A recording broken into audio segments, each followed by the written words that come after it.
Assalamualaikum warahmatullahi wabarakatuh. Halo, apa kabar sahabat N8 TV? Salam idola, inovatif, disiplin, kolaboratif. Nah, bersama saya Dimas Tejo Gumilang dalam program Secangkir Ilmu.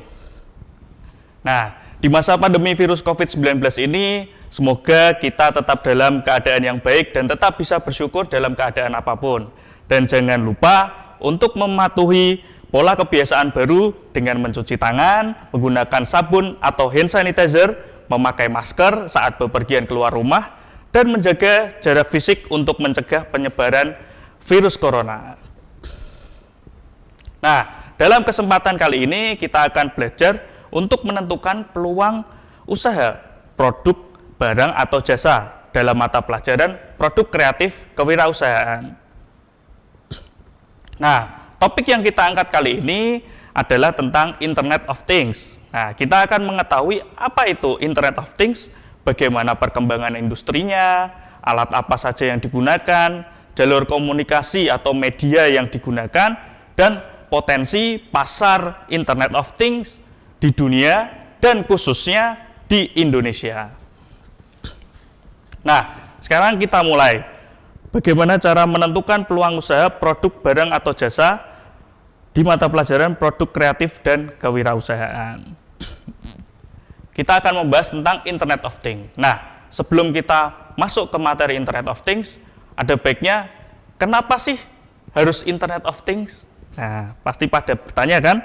Nah, Internet of Things, kenapa harus Internet of Things? Karena dunia dan khususnya di Indonesia lagi masuk ke fase era revolusi industri 4.0.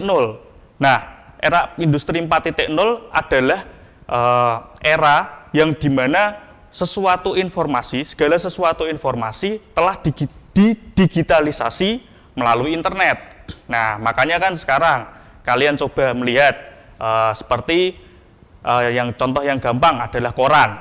Nah, koran sekarang juga sudah didigitalisasi lewat internet. Nah, semua misalnya nih di Instagram ada Tirto ID, terus ada Suara Merdeka, di websitenya juga ada, dan lain-lain. Jadi sekarang eranya adalah mendigitalisasi informasi. Nah, di sini di era industri 4.0 ini ada beberapa tren atau teknologi yang sedang berkembang nih. Di sini kalian bisa lihat ada beberapa teknologi yang dikembangkan pada saat industri 4.0. Salah satunya adalah Internet of Things. Nah, kalian pasti juga pernah kan melihat di perusahaan otomotif, itu juga menggunakan tangan-tangan robot untuk merakit mobil menjadi utuh. Nah, berikutnya, kita untuk mengetahui Internet of Things. Jadi konsep utama dari Internet of Things itu adalah untuk memfasilitasi komunikasi antara perangkat yang berbeda. Nah, misal nih contohnya, kita juga berkomunikasi dengan teman.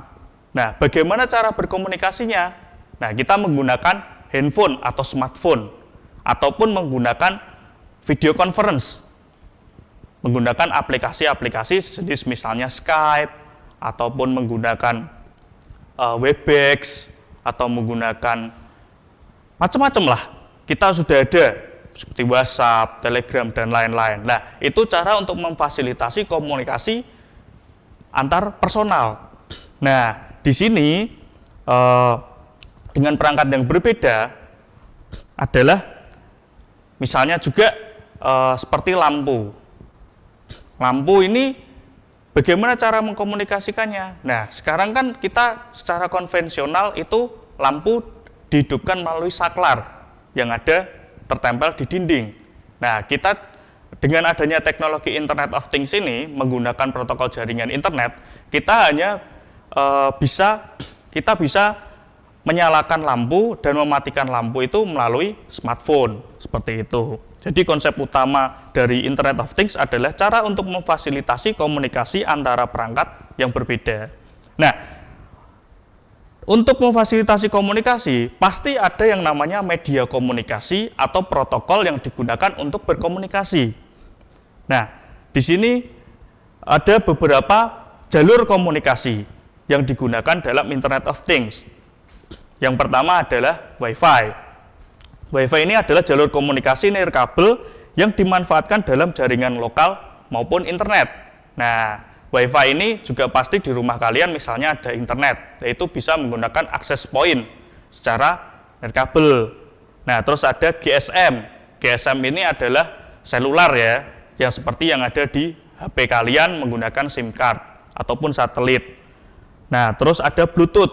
Nah, Bluetooth ini digunakan dalam radius atau jarak yang pendek. Misalnya tidak lebih dari 5 meter ataupun tidak lebih dari 10 meter. Bisa menggunakan Bluetooth seperti remote TV kita, terus misalnya menggunakan wireless sound speaker, seperti itu. Itu kan juga menggunakan jalur komunikasi Bluetooth. Nah, yang keempat ada NFC dan RFID. Nah, NFC dan RFID ini sebenarnya adalah teknologi yang mirip. Karena NFC itu berkembang dari RFID yang menggunakan chip yang kita masukkan ke dalam perangkat yang digunakan. Nah, seperti misalnya nih, kalian ada e-tol. Nah, yang mungkin sering bepergian dengan keluarga lewat jalan tol menggunakan e-tol. Nah, di situ disematkan adanya chip yang nantinya kita cukup tap pada perangkat atau alat e-tol yang ada di gerbang tol itu, seperti itu. Nah, berikutnya tentang perkembangan IoT.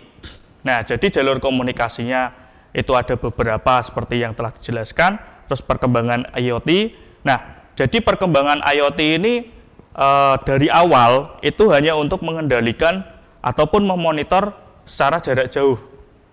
Nah, misalnya dulu itu digunakan misalnya remote. Nah, remote itu juga sebenarnya adalah sejarahnya atau pendirinya dari IoT. Nah, cuman IoT ini sekarang berkembang menjadi menggunakan jalur komunikasi internet seperti itu.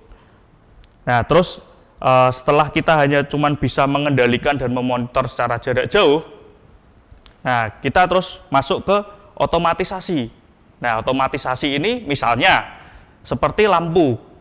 Nah, kita menggunakan lampu. Kita bisa untuk mengaturnya itu kapan mati, kapan menyala, pada jam berapa, atau istilahnya penjadwalan nyala ataupun matinya lampu. Juga seperti kalian paling gampang itu di rumah. Di rumah itu kan kalian ada yang namanya sanyo ataupun pompa air. Nah, kalau misalnya seandainya tandon di rumah atau bak di rumah itu penuh, pasti pompa air akan mati. Nah, kalau misalnya tandon atau bak kamar mandi itu airnya berkurang atau tidak ada airnya, nah pompa akan menyala. Seperti itu. Itu yang dimaksud dengan otomatisasi. Nah, setelah adanya otomatisasi, IoT atau Internet of Things akan berkembang dengan teknologi baru yang namanya Artificial Intelligence atau kecerdasan buatan. Seperti itu. Jadi kalau kalian tahu yang namanya mobil Tesla itu, nah Tesla itu kan kita bisa aja kita misalnya itu, tapi jangan dicontohkan ya, ataupun yang menggunakan mobil Tesla jangan dicontohkan, yaitu misalnya kita bisa lepas setir ataupun kita bisa sembari membaca komik ataupun tidur dan lain-lain, tapi itu jangan dipraktekkan. Nah, seperti itu kecerdasan buatan. Jadi kita secara otomatis, mobil itu secara otomatis akan mengendalikan laju kendaraannya.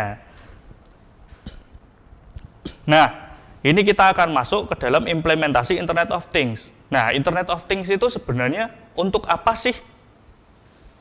Apa saja implementasi yang akan bisa dimanfaatkan? Nah, salah satunya yang pertama adalah smart home.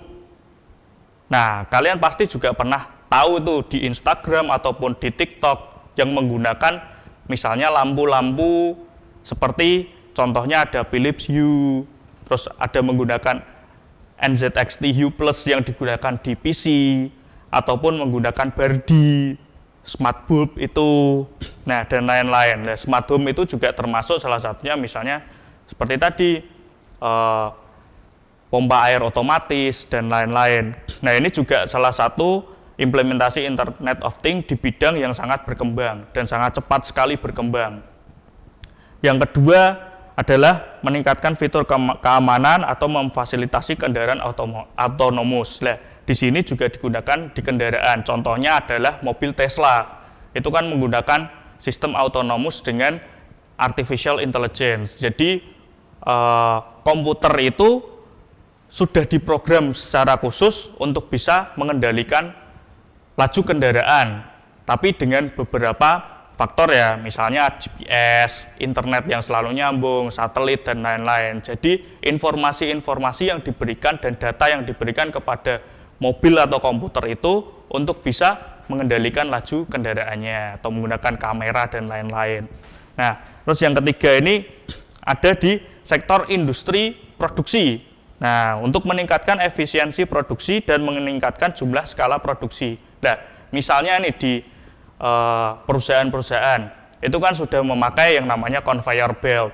Jadi dia sudah bergerak secara otomatis, ataupun di produksi mobil ataupun kendaraan juga bisa sudah memakai tangan-tangan robot. Nah, jadi kan kalau keterbatasan manusia kan mungkin beban yang diangkat atau kepresisiannya itu kurang. Nah, itu dengan robot kepresisian dan proses produksinya itu akan menjadi lebih cepat, seperti itu. Nah, yang keempat ini pasti kalian juga pasti punya nih, adalah misalnya smartwatch ya, misalnya Apple smartwatch, misalnya Xiaomi Mi atau Amazfit, seperti itu. Nah, itu untuk monitor kesehatan tubuh, ataupun kalian mungkin yang suka lari-lari atau bersepeda, nah itu bisa untuk mengukur kalori atau body mass index ya, seperti itu. Nah, dengan fitur yang jalur komunikasi NFC seperti itu, ataupun menggunakan Bluetooth. Nah, contoh implementasi secara nyata di Indonesia itu salah satunya kalian kalau misalnya yang punya motor Yamaha yang terbaru ya, ini ada yang namanya Yamaha Motorcycle Connect. Jadi itu adalah teknologi communication control unit pada motor yang terkoneksi dengan aplikasi Y-Connect berbasis Bluetooth. Nah, jadi kalian misalnya nih, seperti motor atau mobil, kita cukup menekan remote, terus mengetahui lokasi mobil atau motor ada di mana, dengan bantuan GPS dan lain-lain. Seperti itu. Di sini ada beberapa fiturnya, ada phone and message notification, parking location, terus misalnya pergantian oli ataupun aki, terus ada konsumsi bahan bakarnya, mungkin ada kerusakan atau biasanya di injeksinya dan lain-lain, seperti itu. Nah, ini ada juga Bardi smart bulb yang tadi sudah dijelaskan. Ini contohnya banyak sekali. Ada misalnya tadi Philips Hue, terus ada NZXT Hue Plus, terus ada Bardi smart bulb dan lain-lain. Nah, ini termasuk juga perangkat IoT yang digunakan di smart home atau di rumah. Nah, misalnya nih juga smart gate. Nah, jadi kita tidak perlu repot-repot. Nah, kadang kan kita masuk mobil nih, kita melihat orang masuk mobil, mau masuk ke rumah, ke garasi, harus membunyikan klakson dulu agar mungkin orang yang di rumah, yang di dalam rumah membukakan garasi atau pagar. Nah, kalian dengan menggunakan smart gate atau dengan teknologi IoT ini bisa dengan mudah untuk membukanya cukup dengan menekan remote ataupun dengan smartphone kalian. Jadi saat kita masuk, nah di situ mungkin juga diberikan sensor, jadi tahu, oh mobil yang punya rumah mau masuk nih. Nah, akhirnya gerbang itu akan membuka ataupun tertutup, seperti itu. Nah, contoh yang lain lagi. Nah, tadi kan ada di motor, terus di smart home. Nah, ini salah satu contohnya. Kalau tadi kan contoh fisik dan aplikasi ya. Nah, di sini juga ini adalah contoh perangkat lunak IoT. Misalnya dari virtual assistant, misalnya dari ada Google Assistant, ada Siri, ada Cortana, seperti itu yang bisa digunakan untuk mengontrol perangkat yang akan kita gunakan. Nah, misalnya, halo Google, tolong hidupkan lampu. Nah, tapi dengan catatan lampu tersebut sudah terkoneksi dengan internet atau jaringan yang sama. Seperti itu. Nah, ini adalah virtual assistant, adalah perangkat lunak yang dapat melakukan tugas atau layanan untuk individu berdasarkan perintah atau pertanyaan berbasis teks ataupun suara. Nah, kita kan bisa menggunakan teks, kita bisa mengetik ataupun menggunakan suara. Nah, berikutnya ini juga pasti yang sering juga saya pakai ataupun teman-teman pakai, ini adalah remote desktop atau remote access. Jadi kita dapat mengontrol komputer atau server di komputer kita. Nah, misalnya di sekolah ini atau ada di perusahaan. Nah, kita pada saat WFH atau work from home, nah kita bisa mengontrol, oh di situ trafficnya seperti apa, misalnya komputer ini ada apa, ataupun kita ingin menggunakan komputer tersebut, tetapi kita tidak bisa masuk karena WFH ataupun sakit. Seperti itu, kita bisa di rumah, terus kita bisa meremote komputer tersebut, bisa menggunakan yang sering dipakai biasanya adalah TeamViewer ataupun menggunakan VNC. Yang terbaru ini juga menggunakan berbasis web ya, menggunakan Google Remote Desktop, seperti itu. Nah, pasti setelah kita mengetahui IoT itu apa, implementasinya itu seperti apa, terus bagaimana perkembangan IoT di Indonesia, misalnya produk-produknya tadi yang sudah dijelaskan, ada di motor ataupun di rumah menggunakan lampu dan lain-lain. Nah, kita ada nih, pasti kan kalian juga bertanya-tanya nih, wah bagaimana sih langkah awal untuk melangkah belajar IoT itu? Nah, di sini kita sudah sajikan. Yang pertama itu ada bahasa pemrograman. Nah, seperti ini. Jadi bahasa pemrograman itu yang biasa dipakai perangkatnya untuk di sekolah itu ada yang namanya Arduino Uno R3 dan ada Raspberry Pi. Nah, kedua ini memiliki platform ataupun lingkungan yang berbeda. Karena Arduino Uno ini memakai bahasa pemrograman C++ dan Raspberry Pi ini memakai bahasa pemrograman Python. Seperti ini. Nah, ini adalah contoh dari Raspberry Pi. Seperti ini ya. Dan ini adalah contoh Arduino Uno R3. Nah, untuk memilih bahasa pemrograman apa yang cocok, nah kalian sesuaikan dengan alat yang mungkin akan kalian gunakan. Kalau kalian ingin menggunakan Arduino Uno, berarti kalian akan mempelajari bahasa pemrograman C++. Nah, kalau kalian ingin menggunakan dan sering menggunakan bahasa Python, berarti alat yang akan kalian gunakan adalah Raspberry Pi. Seperti itu. Nah, berikutnya adalah dasar elektronika. Setelah kita belajar bahasa pemrogramannya dan menyesuaikan dengan alat yang akan kita gunakan nanti, kita akan belajar tentang dasar elektronika. Nah, kenapa kita harus belajar dasar elektronika? Ya karena semua komponen IoT ini atau hardware-nya ini membutuhkan yang namanya listrik. Nah, jadi kalian juga harus tahu komponen-komponennya itu memiliki seperti apa, misalnya prosesnya seperti apa, butuh daya listrik seperti apa, terus bagaimana cara pemasangannya, seperti itu. Nah, ini ada komponen-komponen elektronik ini. Nah, kalian kan juga harus tahu, oh microcontroller ini bekerja pada daya tegangan berapa, arusnya berapa, modulnya ini menggunakan WiFi atau menggunakan Ethernet atau menggunakan Bluetooth atau menggunakan infrared dan lain-lain. Nah, sensor ini bagaimana cara bekerjanya? Nah, seperti itu. Terus ada aktuator atau contohnya di sini ada seperti ini ya. ini adalah pompa air mini, terus ini ada sensor suhu. Nah, ini kan juga pasti kalian akan menggunakannya. Oh, ini ada yang namanya VCC, data GND. Lah, GND itu apa? GND itu ground. VCC itu apa? Itu adalah tegangan listrik yang akan diberikan di sensor ini. Jadi kalian juga harus tahu. Dan yang kedua, kenapa kalian belajar kelistrikan? Agar tidak terjadi yang namanya kesetrum ataupun mengurangi resiko terjadinya kecelakaan kerja, seperti itu.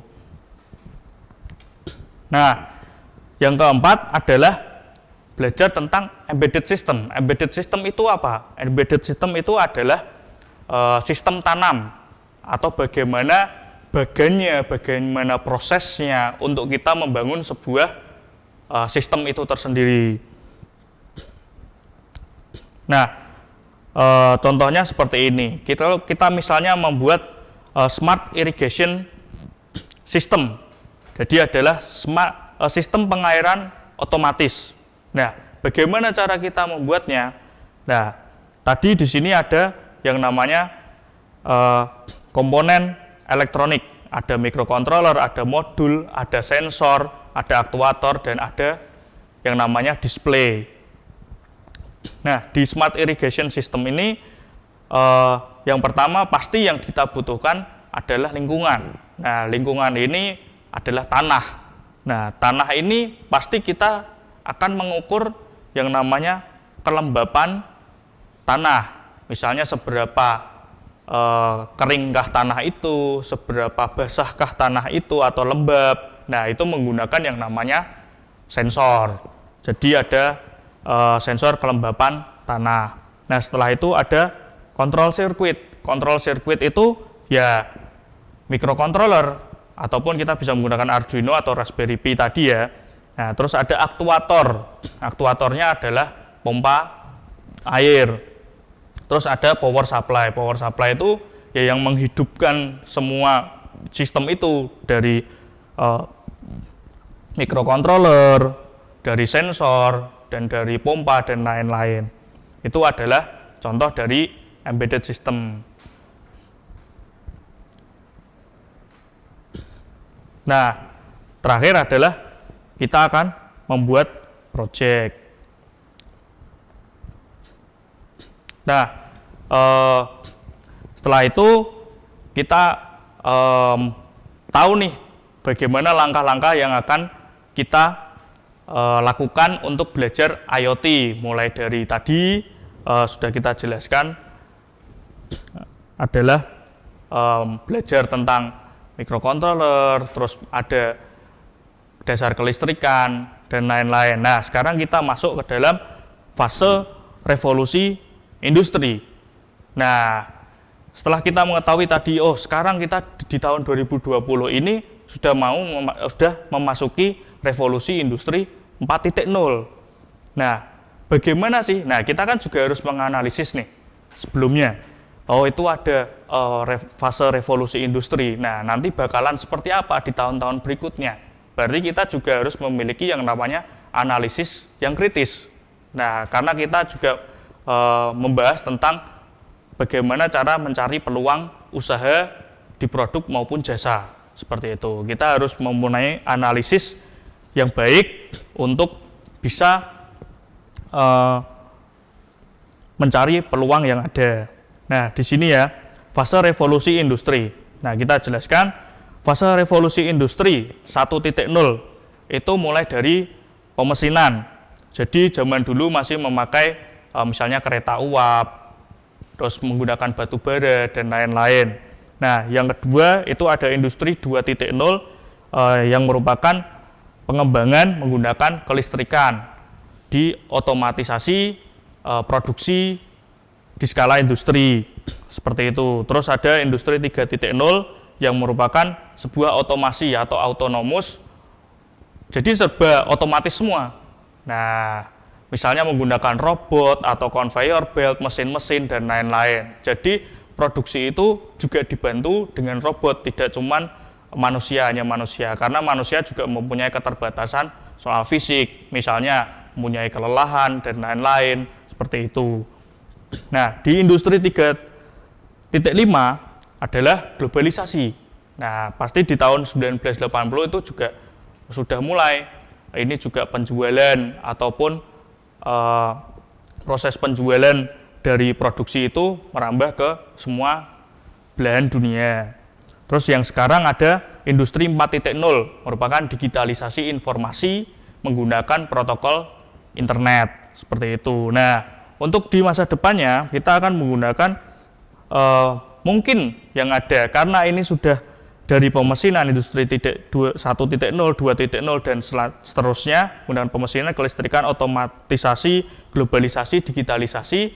Nah, ini pasti alat-alat ataupun teknologi tadi akan menjadi bagian dari kehidupan kita. Nah, diprediksi industri 5.0 akan mungkin bergeser, berubah menjadi society 5.0 atau lingkungan sosial. Lingkungan sosial 5.0 yaitu personalisasi. Jadi semua alat-alat dan teknologi itu kita tidak akan bisa menghindar. Misalnya penggunaan smartphone. Saya yakin pasti teman-teman juga bangun tidur pegangnya pasti HP. Nah, mungkin ada yang ke kamar mandi pakai HP. Nah, seperti itu ya. Nah, apa sih itu Society 5.0? Nah, Society 5.0 itu akan berfokus kepada kolaborasi antara manusia dan mesin yang akan berdampak terhadap aktivitas secara menyeluruh di dalam pekerjaan secara profesional maupun kehidupan sosial yang bersifat pribadi dan umum. Seperti itu. Ini kan juga sudah mulai. Tadi yang kita sudah jelaskan juga ada mobil Tesla. Nah, kita juga sudah mulai nih, mobil-mobil juga sudah mulai beralih ke autonomous. Misalnya untuk lampu, smart home di rumah. Kita juga ini juga ada pembersih otomatis kan. Terus ada yang namanya anjing robot. Nah, itu kan banyak itu. Nah, terus mungkin juga besok aktivitas-aktivitas kita akan dibantu dan berkolaborasi dengan yang namanya robot, seperti itu. Nah, setelah kita mengetahui nih bagaimana cara IoT itu apa, implementasi itu apa. Nah, pasti kan juga kita apalagi di masa PJJ sekarang ya, kalian juga tidak bisa untuk bertatap muka, kita belum bisa untuk bertatap muka. Nah, kalian belajar tentang pemrograman dan perangkat fisik dari IoT itu biasanya kan kita menggunakan ini Arduino dan Raspberry Pi. Nah, kalau kita misalnya tatap muka, kita bisa menggunakan kedua alat ini. Nah, karena ini sedang masa pembelajaran jarak jauh, nah ini ada tipsnya nih, ada tipsnya. Kita bisa menggunakan aplikasi berbasis web yang namanya Tinkercad. Ya, namanya Tinkercad. Nah, kalian bisa mengaksesnya menggunakan internet. Jadi ini adalah layanan berbasis web ya. Ini besutannya Autodesk. Ini juga yang sering kalian gunakan di multimedia, misalnya menggunakan AutoCAD atau menggunakan 3ds Max. Ini juga yang membuat adalah si Autodesk. Nah, ini kalian bisa masuk, kalian ketikkan saja tinkercad.com. Nah, untuk bisa menggunakan layanannya, kita bisa klik sign in ataupun join now. Jadi ini ada menggunakan dua pilihan ya. Misalnya nih, seandainya kalian bisa mendaftar menggunakan akun yang disediakan oleh Autodesk Tinkercad, ataupun kalian juga menggunakan model single sign on ya, SSO, menggunakan akun Google ataupun Apple, seperti itu. Misalnya kita yang biasanya menggunakan HP Android itu kan juga pasti mempunyai akun Google. Nah, kita juga bisa langsung klik sign in with Google.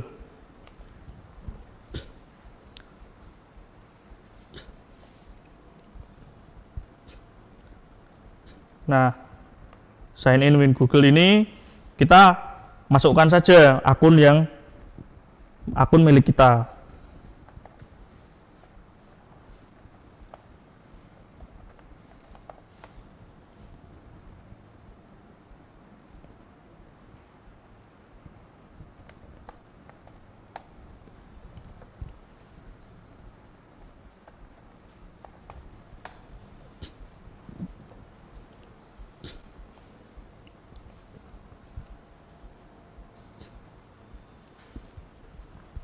Ya, ini sudah masuk.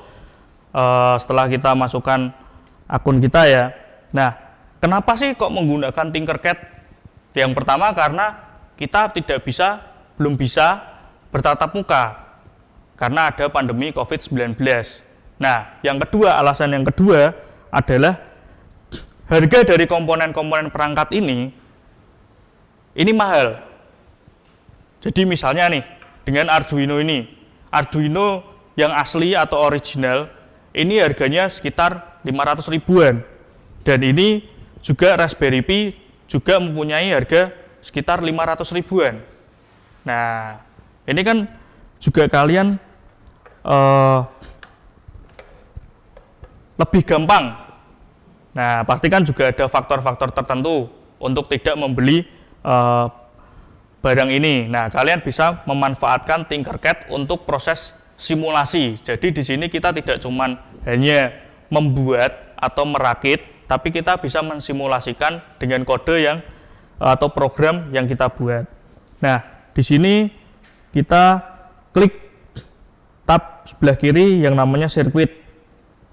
Dengan circuit, terus kita create new circuit.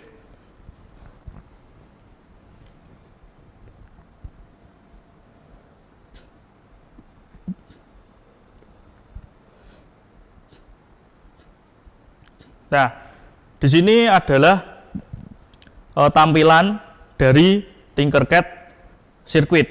Nah, di sini di atas ini ada nama project yang akan kita buat. Ini kita bisa ganti project IoT. Nah, di sini ada beberapa menu. Yang di sini adalah kode.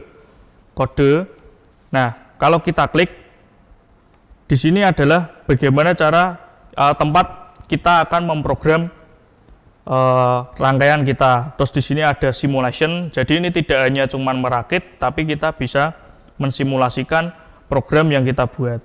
Nah, kita cari saja langsung, misalnya Arduino.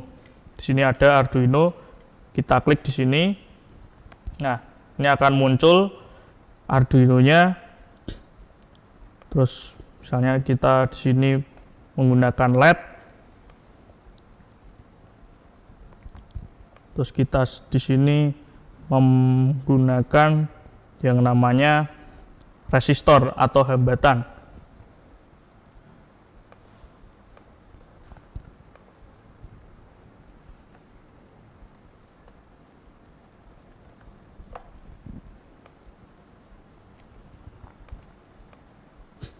Nah, kenapa kita gunakan resistor?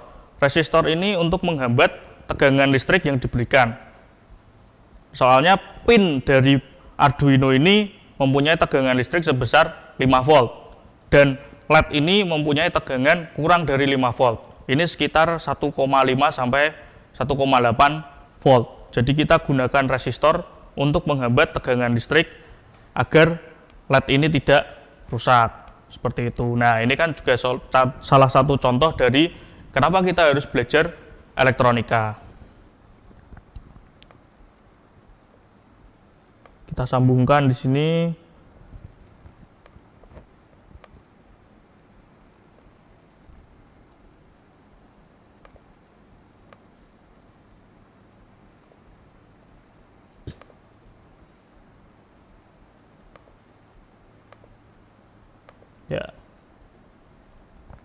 Ya, ini ya, kita harus juga tahu di mana anoda dan katoda atau kutub positif dan kutub negatif dari LED. Nah, kalau yang katoda kita kutub negatif, kita masukkan ke pin ground. Nah, untuk anoda atau kutu positif kita masukkan ke pin digital di sini. Nah, kita coba memberikan kode di sini. Nah, di Tinkercad ini mendukung pemrograman berbasis blok seperti ini. Ini lebih gampang. Mungkin yang belum memiliki dasar pemrograman, nah bisa menggunakan blok ataupun kita bisa menggunakan teks, berbasis teks seperti ini ya. Nah, ini contohnya di sini sudah otomatis tertera ya. Ya namanya ini kalau misalnya programnya kita klik Start Simulation, ini sudah ada programnya secara otomatis. Kita klik Start Simulation. Nah, di sini akan hidup nyala LED on board ya, yang ada di board Arduino. Ini kenapa kok yang hidup, yang LED yang ada di board? Karena LED yang merah ini belum kita program. Nah, di sini adalah pin 13. Jadi pin 13 di Arduino itu adalah LED on board. Seperti itu. Nah, kita ini bisa ganti di sini. Nah, pin mode ini void setup. Void setup ini berfungsi untuk menginisialisasi program. Jadi untuk awalnya, untuk setupnya, ini menginisialisasi program. Ini kita menggunakan perintah yaitu pin mode. Pin mode ini digunakan untuk apa? Untuk mendefinisikan pin yang akan kita gunakan. Jadi pin digital di sini kita menggunakan pin 3. Nah, pin 3 ini kita definisikan itu sebagai input atau sebagai output. Nah, misalnya kita menggunakan sensor. Sensor itu berfungsi untuk mengambil data dari lingkungan. Nah, berarti itu adalah sebuah input. Input yang akan kita masukkan ke dalam microcontroller untuk diolah. Nah, kita berarti di sini pin modenya menggunakan input. Kalau untuk sensor seperti ini penulisannya. Nah, kalau untuk hanya menggunakan LED, berarti LED itu adalah output. Nah, kita ketikkan saja output di sini.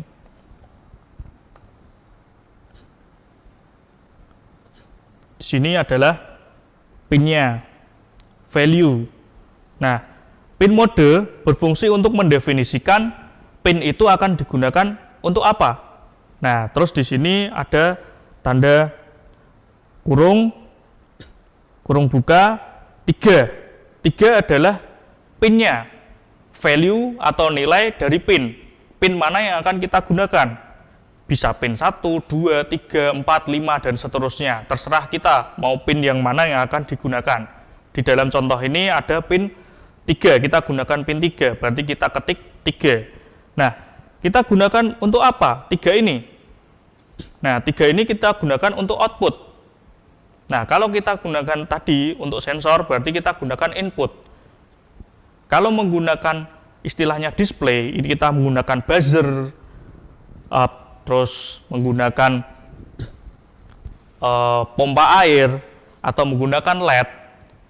Nah, itu berarti kita menggunakan, kita ketikkan output. Nah, terus kita masuk di sini, void loop. Nah, void loop ini adalah fungsi untuk menjalankan perintah secara berulang-ulang. Makanya namanya loop. Seperti itu. Nah, di sini perintahnya adalah penggunaan digital bread. Nah, di sini ada penggunaan dua perintah yang namanya analog bread dan ada digital bread. Nah, digital bread itu digital yang kalian ketahui, digital itu hanya ada 0 nilainya dan 1, 0 dan 1, berarti hanya ada mati dan hidup, seperti itu. Karena di sini ada di pin digital, maka kita gunakan adalah digital bread. Nah, kita di sini definisikan mana yang perintahnya akan kita masukkan ke dalam pin mana, seperti itu. Kita definisikan lagi. Kalau yang tadi pin mode, kita definisikan pin itu sebagai output. Nah, di sini kita akan memerintahkan pin yang mana. Di sini kita masukkan pin 3. Nah, dengan value high. High itu berarti mempunyai nilai 1. Nilai 1 itu berarti nyala. Berarti ada tegangan yang dialiri. Oh, 1 high berarti ada tegangan yang dialiri. Kalau low berarti tidak ada tegangan yang teraliri. Seperti itu. Terus di sini ada delay. Kita masukkan delay. Nah, delay di sini menggunakan satuan milisecond ya. Jadi 1000 ini bukan 1000 detik, tapi 1000 milidetik. Nah, berarti 1000 milidetik itu milisecond, berarti adalah 1 detik. Kalau misalnya kalian menggunakan mau LED itu menyala 5 detik, berarti kalian ganti menjadi 5000. Seperti itu. Nah, terus setelah kita delay, kita misalnya 2 detik ya, hidup 2 detik. Terus kita akan mematikan. Nah, kita ketikkan lagi digital write di sini. Digital write pinnya kita definisikan pin 3 menjadi low. Tidak dialiri tegangan. Nah, terus ini kita kembali lagi ke delay. Kita akan mati, lampunya akan mati selama 1 detik. Nah, jadi di sini akan kembali, misalnya loop di sini, digital write, high. Terus di sini akan menunggu. Jadi kita membaca programnya seperti ini ya. Pin 3 yang terdapat LED akan hidup selama 2 detik. Lalu setelah 2 detik, pin 3 atau LED akan mati selama 1 detik.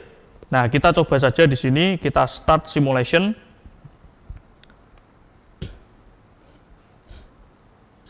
Nah, sini ya. Ini sudah menunjukkan LED ini menyala. Nah, di sini ada simulator time-nya. 1 2. Nah, di sini 1 2. Nah, di sini 2 detik, hidup 2 detik dan mati selama 1 detik. Nah, seperti itu. Ini project ini akan otomatis tersimpan di Tinkercad di akun kalian. Nah, jadi kalian tidak perlu repot-repot untuk membeli perangkat fisik dari Arduino atau yang mempunyai harga sekitar 500 ribuan. Nah, jadi kalian bisa hemat, cukup membeli kuota saja, terus kalian menggunakan Tinkercad ini sebagai platform untuk belajar. Jadi tidak ada alasan kalian di rumah tidak belajar seperti itu, karena tidak ada alatnya, karena sudah ada platform yang memberikan layanan untuk simulasi dari perangkat Arduino. Ya, kita cukupkan materi seperti itu. Saya harap kalian juga bisa belajar terus di rumah. Kalian bisa simulasikan apa yang sudah kita pelajari melalui Tinkercad ini. Kalian juga saya harap sehat terus di rumah. Kita cukupkan. Wassalamualaikum warahmatullahi wabarakatuh.